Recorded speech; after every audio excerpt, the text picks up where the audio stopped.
Pernah nggak sih teman-teman ngelihat suatu organisasi yang semangatnya luar biasa, tapi hasilnya gitu-gitu aja?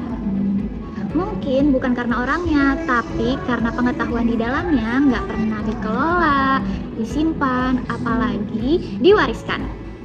Terus gimana sih caranya supaya suatu pengetahuan dalam organisasi itu nggak stuck atau berhenti di satu periode aja? Halo semuanya, kenalin nama saya Cindy Wulandari, mahasiswa Teknologi Pendidikan Angkatan 2023. Di sini saya akan menjelaskan mengenai jawaban saya mengenai pertanyaan tadi dari sudut pandang saya sebagai anggota dari organisasi di kampus, yaitu HMPTP. Menurut Michael Marquardt, di era sekarang pengetahuan itu adalah aset yang paling berharga. Soalnya dalam semua hal di organisasi, mulai dari struktur, sistem, budaya, sampai kinerja itu dasarnya dari pengetahuan atau kemampuan dari masing-masing individunya. Dalam bukunya, Marquardt juga bilang kalau knowledge is the food of learning organization. Its nutrients enable the organization to grow.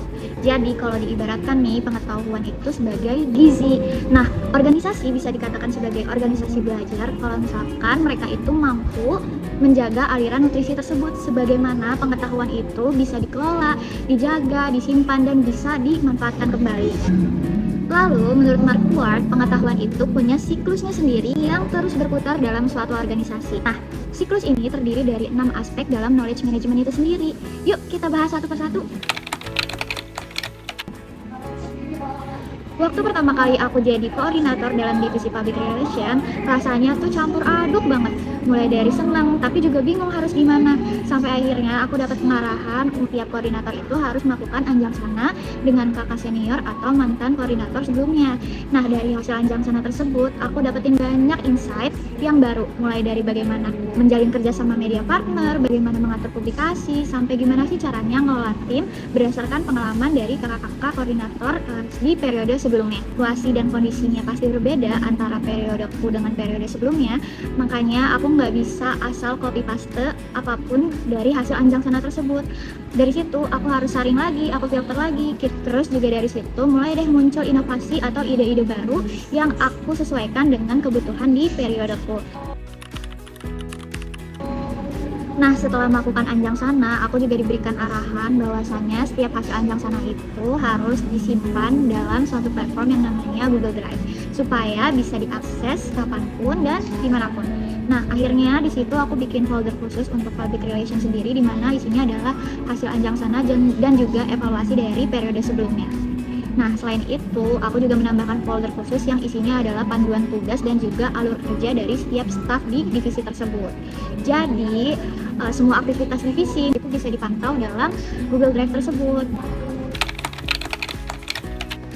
Nah, begitu semua data sudah disimpan rapi dalam Google Drive, langkah selanjutnya adalah aku membagikan pengetahuan tersebut ke seluruh teman-teman PR.